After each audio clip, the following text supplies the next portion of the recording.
Last time, on our cross-country Mongolian road trip, we saw an entire goat get cooked in its own body. This is a cooking style from hundreds of years ago. Several thousand years.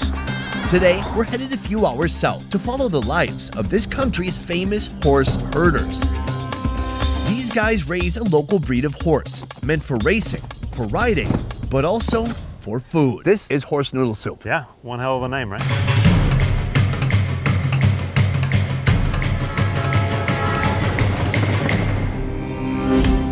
Getting us to our destination in style. Oh God! This beautiful boxy beast. All right, can we not die on this trip, please? Today, Andrew and I continue our mission to live the nomad I life, completely forgot I was drinking horse milk for a second. no matter how brutal it gets. Even my legs are starting to cramp. This is tough work, man. It all starts here. Oh my God! What kind of vehicle is this, man? Right now, we are in an old Russian Bihonka from the 1960s. I mean, we are right up on the border of Russia, not far, and they're not making a lot of cars in Mongolia. They call this thing a loaf of bread, and it's pretty easy to see why. It handles like a loaf of bread. Oh my God.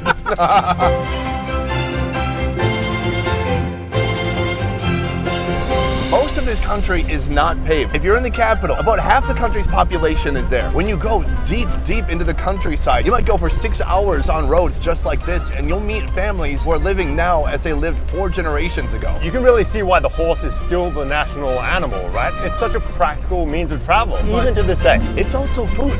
Right. Right? Yeah. All right, I guess whatever it takes. I'm keen to experience this Andrew, this is a weird one. We've both tried horse before in North Vietnam. Oh, we did, but this feels different. I never saw the animal. We didn't see the animal, and so it feels a lot different when you just have some cubes of meat, and here we're looking at some beautiful, although very short horses. Today, we're following a family of horse herders. In true nomad fashion, they pack up and move every 6 months in pursuit of milder weather for their cattle. It's customary that they sacrifice one of their herd, storing up food in preparation for the coming frigid winter. In this home, their favorite is horse meat. For me, I guess I feel, God, I don't know how I feel. I feel like horses fall into the category of dogs. They've got everything. They're big, charismatic, they're beautiful, they're smart, they're super intelligent. Right. Even then, right? If you're gonna eat meat, and it's very much part of this culture, it has been for centuries. Why would they change? People here are herders, they're nomads, they eat goats, sheep, cattle, and horses. Either way, I think we're just here to see what they do. Right. One thing I will not do is select a horse. I'm gonna leave that up to them. Yeah, I'd feel a bit rough. Before any of that, breakfast. Starting with this. This is a cow foot, but it'll undergo a 12-hour transformation before it hits our breakfast table. First, torch it to get rid of the hair, then remove the hard, inedible hoof, which is more or less like a giant fingernail. Cut it into pieces, then boil it for hours until the gelatin inside begins to render down. Combine that foot jelly with head meat, carrots, garlic, green onions, and seasonings, and you'll get this: a savory cow head and foot gelatin. A staple loaded with calories to keep you going during a long day of herding. Now, you've heard of like maybe strawberry jelly, grape jelly. How about cow jelly? Besides the jelly, our early morning spread includes some summertime staples, fried bread or borzo. There's also arroz, a type of pressed dairy that I helped make yesterday. However, instead of compressing this dairy paste under heavy objects, they're spun into noodle shapes and dried on top of the yurt. I prefer this format in terms of shape. This format, like it's an MP3. It's so rich. It is so rich. It looks like it's gonna be solid or crunchy or something. You bite it, it's like cream cheese. And the sourness here. Everything, any candy you've ever had, those sour candies, these things will trump it. For you, sir, which here is your favorite breakfast item? Iba, our local Mongolian friend, helps us connect with the man of the family, Mr. Sambu. So he likes that the most. I like that too. Ooh, very fragile. And you can see there's herbs in here, real pieces of cow foot, some carrot. I was hoping these were potatoes. They're not. Cheers. Open. Definitely feel the jello. Surprisingly balanced. The texture is what throws you off. Those white bits, it feels like tendon, but really soft tendon. Do you ever heat this up? Oh, it's cold. I like it though. Me too. Here's exactly what it's like. If you make a roast, that makes a bubbly kind of stock, and then you let it cool down, it's the same as eating bits. And then you just put it on toast. And you put it on toast. Breakfast. Today, we're gonna be having a food pretty common in Mongolia and not really seen almost anywhere in the country I come from, or probably where Andrew comes from too. But first, before we get to that, I wanna ask more about you. What is your job here? He herds cow and horse. The big five cattle being bred and raised in Mongolia include horses, camels, sheep, goats, and cows. Why are some people doing sheep? Why are some people doing goats? In fact, there are more horses in this country than people. The more you have, most likely, the more wealthy you are, as the horse is an animal of prestige. But the sheep and goat, you have to follow them around to keep them in place. Are they not as smart? And yes, Compared to other breeds, the native horse of Mongolia is rather small. It's a descendant of the same breed that helped this country take over half the planet during the height of the Mongol Empire. so horse and cows freely roam around, and when that comes, they come back to the family. Automatically, Yeah. on their own. Even through today, horses in Mongolia have become a crucial part of their daily lives. People buy horses for transportation, entertainment like horse racing, but also for food. In the USA, I would say most people would consider eating a horse like eating a dog. You don't eat horse in America? I don't think so. Maybe somewhere it's available, but it is certainly not common at all. Oh, sorry. That's strange. That's strange. We're both honored to be here regardless, and we're happy to enjoy any food that you may offer us today. Beyond that, we actually want to help even more. I know there's two activities in particular, Andrew. Last time I was making this, and you were helping with the manure disposal system. Shoveling shit, Sonny. Yeah, you were shoveling shit. I'm feeling like a real nomad right now. This must be the essence of what it is to be a Mongolian herder. It wasn't all that fun. No. That was just shoveling shit. Well, I'm not doing that anymore. I get to choose this time. All right, so fine. This time Yeah. you get to choose. Great. Yeah, it's up to you. So what are we doing? We can either milk horse or churn the horse milk. I mean, if it was up to me, I would definitely milk a horse. No. That sounds way No, no, easier. no. I would milk the No. horse. But it's not up to me. It's my choice. I'm gonna milk the horse. You're milking the horse? I want the easy task, all right? It's my guess. choice today. I guess Andrew's milking a horse. The Mongolian approach to raising horses may seem a little hands-off. They're not bathed or fed special foods. Rather, they graze freely, as nature here is more than capable of nourishing the herd. And magically, those horses turn green grass into white silky milk. Horse milk. Okay, time to milk a horse. Let's get going. How do we do this? We're tying up the horse's leg. It doesn't look like it's overly down with this situation. I was told prior to starting that to be careful, Mongolian horses are very small, but they are also very dangerous. We're grabbing a second horse. We've got a foal here, which I think is trying to like simulate with the mother that it is the foal sucking on the breasts. The horses have breasts. Udders, maybe udders is the way to go. I failed horse anatomy class, guys, I'm sorry. While Andrew is doing his dream job of milking a horse, I'm inside with a cool, refreshing alcoholic drink. This right here is called Arok. Arok is a milk-based drink. Remember yesterday when they made that milk vodka? The drink they first put into the distiller, that's basically Arok. It's a fermented milk. But what's cool about it is the way they keep it fermented and the way they make it year-round. Oh yeah, it smells cheesy. In here they have the fermented milk, but they don't just ferment it and take it out and put in a new batch and take it all out. What they do is once it's already fermented, they can just keep adding fresh milk. They stir it around, and then that also becomes the same type of fermented milk, taking on the same bacteria. It's like making a yogurt, basically. So that is why Andrew is milking a horse right now. Oh, I can see the milk just gushing out. That's wild. It's time to get my hands dirty. Let me have a go. Oh my God, I can't believe this is working. Oh, it didn't really work. I don't know whether I have to alternate or crank them both at the same time. Kind of gooey. This is not the kind of udder that I'm used to. It's warm. It's not really sticky. It's definitely well lubricated. Even my legs are starting to cramp. This is tough work, man. So that's why it is so important that we have Andrew milk a horse. Otherwise, how could I get a buzz inside? Luckily, I actually have my own horse milk right here. Normally, they would take the fresh milk, put it in here, and stir it. The only problem is I don't want to dilute my already fermented milk. What I'm gonna do is put the spoon in there and give it a little bit of a taste. It's not super strong, maybe 2-3%. It is gonna take a while to get intoxicated, but only if you're not committed. Oh, I completely forgot I was drinking horse milk for a second. It tastes good. It tastes fermented, but not like sour and unbearable. It's a little bit sweet. Horse milk. Why don't we drink that in Minnesota, guys? I'm sort of massaging down, letting the nipple fill, and then like pressing, you know? Oh, I'm getting whipped by this tail. Well, guys, we have the milk here. I may as well taste it. Oh my God, there's kind of bits in it. Still warm. That's some pretty good horse milk, I gotta say. We got the job done. We've got some milk. Hopefully Sonny's cranking out that alcoholic beverage for us. There we go. Oh, there's some clumps in there. That was a lot. That must have been such a relief for that horse to get that off its chest, out of its chest. Okay, this is a mixing device made of wood. Usually, the hur would be placed by the door, so anytime people are walking in or out, they can give it a little bit of a stir, and that's gonna help everything to blend together over the next few days. So that is era, and you know it's good because they're not just drinking it themselves during the summer, they actually bottle it. I know what you were thinking. Oh my God, I have to get my hands on that brand new Coca-Cola flavor. No, yes, this is Coca-Cola Airrack. Give it a little bit of a shake, just like this. Don't let it separate. Pop that cap. Wait, that wasn't sealed. See, that is why you don't shake your Coca-Cola. Horse milk, it's so thick and refreshing. There are live bacteria in this bottle. It is bubbling so much. I did spill a little bit. I'm gonna lick that up. All right, let's cook that horse. When you look at your animals, when you look at a goat or a horse, do you see any difference, or are they all just livestock? At the age of 57, Mr. Sambu is sailing toward retirement. The livestock they're raising is the support for the family. Another way to make money. Make money. Preparing to leave his legacy to his eldest son, Aluna. His wife and their kids will carry on this family tradition. Mongolian horses are valued for their milk, meat, and their hair. Each horse can produce up to 700 pounds of milk each summer. The milk is transformed into drinks, cheeses, even alcohol. The hair is used to make ropes, fiddle strings, and ornaments. Then there's the meat. And well, folks in Mongolia are known for not wasting any part of the animal.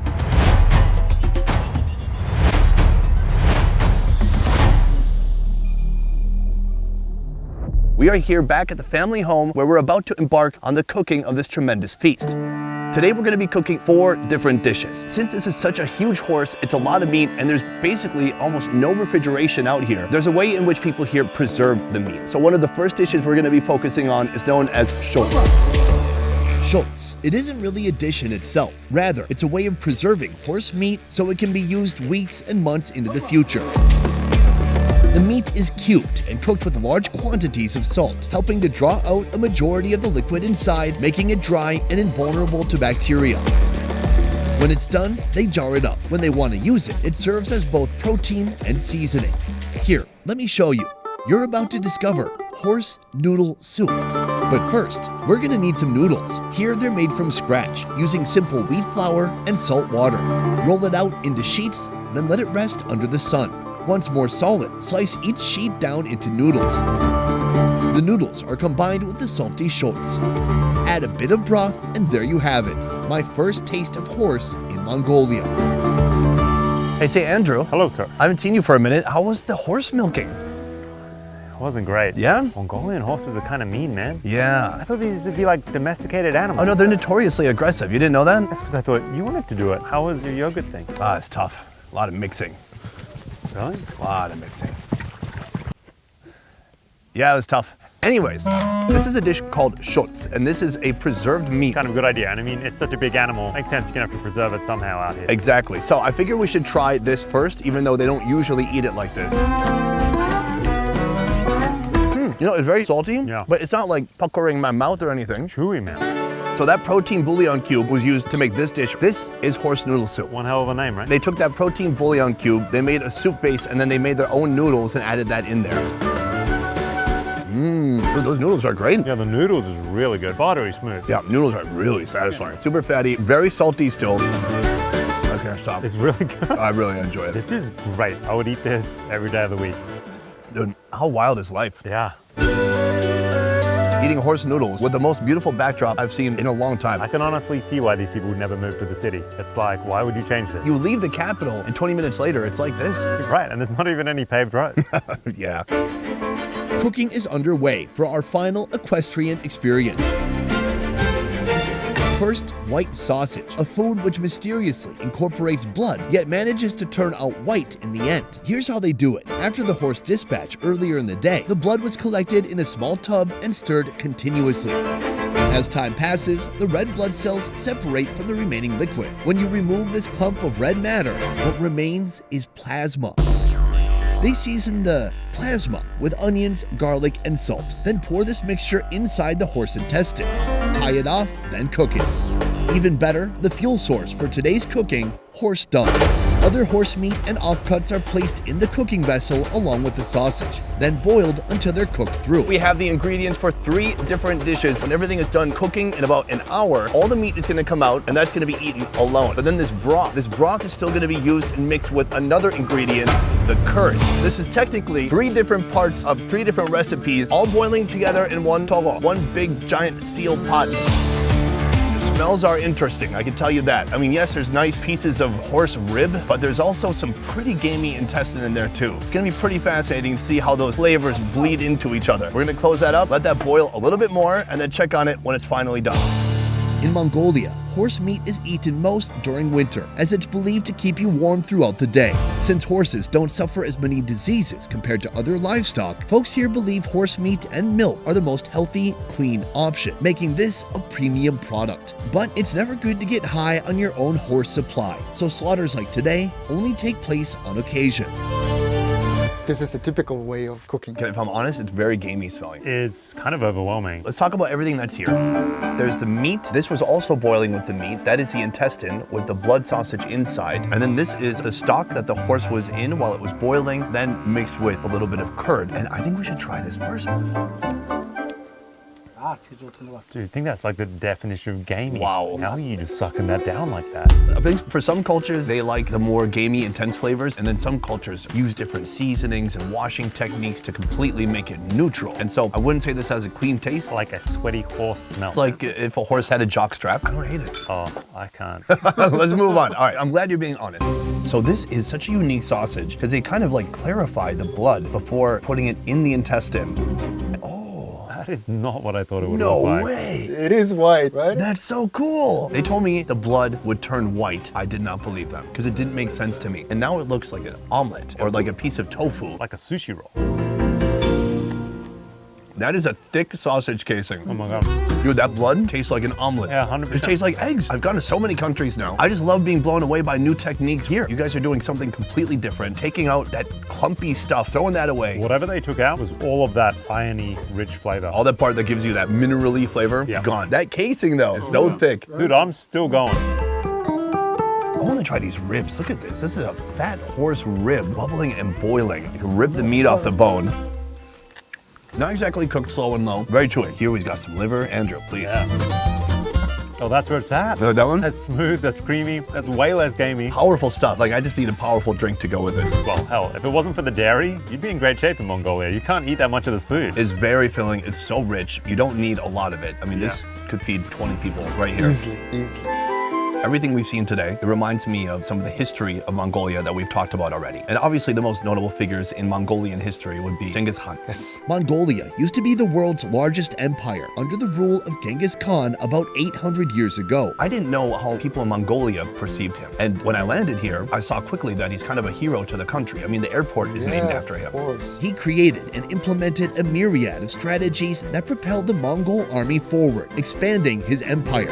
But one of his military's most useful tools, without a doubt, was the Mongolian horse and its skilled riders. Consider it, he's technically responsible for the deaths of like 40 million people. What makes him such a hero to this nation, to the people here? He wanted peace. He's very honored to be born as Mongolian, to live in such beautiful land that Genghis Khan, left for the next generations. Right, I mean, without him, would there be a Mongolia? It would be different, of course. He united us. What about the 40 million people? Those people were attacking him. Understood. He actually offered peace to them. Those guys refused, and then they attacked. Ah, I see. Being out here today with you guys, seeing the way you live, it seems like it's so similar to how it must have been even 1,000 years ago. What I like about this so far in Mongolia is that so much of the world is in a hurry to catch up to modernization. And certainly there's that element here too, especially in the capital. But I think, 40 years from now, every city is going to look the same, have the same grid pattern, high rises, apartments. It's going to be harder and harder to come to places like this where people are living as they lived generations ago. Why change when you really don't need to? It's a really nice lifestyle. Completely agree. How about Genghis Khan? Best Ever Food Review Show is a small team of independent creators, and everything we do here works because of you guys. Click the link in our description to join our Patreon and receive exclusive benefits. A peace. This yurt is gonna ruin my lower back. I'm leaning over the whole time. I'm really starting to You know, I really am starting to cramp. Sorry, bro. Oh, one sec. In the togo, Togo. Yeah. in the pan. So some. What is that, Kai? Fly. Oh, okay. I keep doing like this. And you know it's good because right here behind me. Uh-oh, that's not where that spoon goes. Why did I do that? Oh no. You're never supposed to go this deep into the pouch. Uh-oh, I thought she wasn't watching me. She's absolutely watching me. It's like, she doesn't care. She cares a lot. Guys, that is the end of the video. I want to say a huge thank you to these two gentlemen right here, Eva and Javka, two members of Artger, the YouTube channel putting out very unique, original content about cuisine and culture here in Mongolia. Please check out their channel right here. It is all Mongolian content, but in English. You can go, enjoy, see their deep dives into every corner of this country. And if you want to go on a tour when you're here in Mongolia, check out their website. It's also in my description, in the description box down below. Click the link and see where it takes you. It might take you here. You do not have to eat horse though. Guys, that is it for this video. Thank you so much for watching. I will see you next time. Peace. All right. How about a pony?